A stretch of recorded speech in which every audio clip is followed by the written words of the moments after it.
I've arrived a bit early for a work session with one of my clients. So as I was driving here, I'm mentally preparing for what we're going to cover today. So I thought I would share some of my thoughts that I plan on introducing to them with you, because I think it can help you, because I know it's going to help them.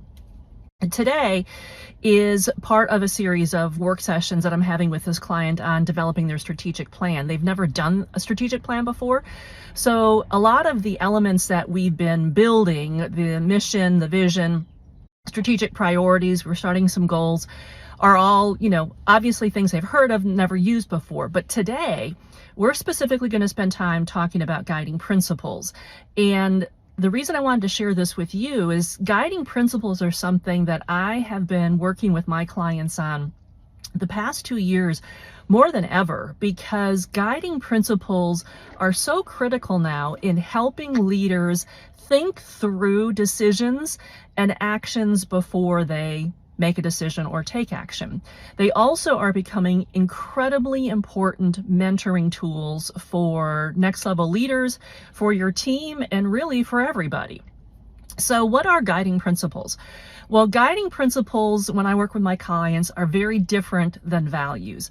Guiding principles are basically a very concise checklist of items that you as a leader or as a leadership team want to mentally and sometimes physically think through a checklist and work through a checklist to ensure that the decisions you're making or the actions you're taking on behalf of the organization are in line with what you believe are important. So for instance, a client that I've had created basically a handful, literally a handful of guiding principles that would cause them to stop before they would make a decision or take action and mentally run through these 5 areas. And basically some of the questions that they would ask themselves was, number 1, how does this impact safety? Number 2, how does this impact the customer? Number 3, who else needs to be included in this discussion, this situation, to make sure that they were including the proper colleagues or stakeholders? Number 4, how does this impact the bottom line? And number 5, what is the right thing for me to do?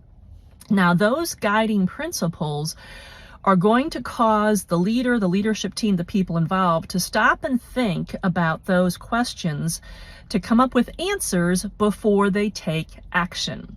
And that's what you want to have happen.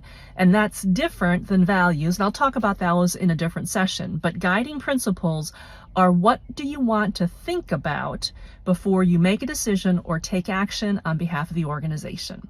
Good luck. I gotta go.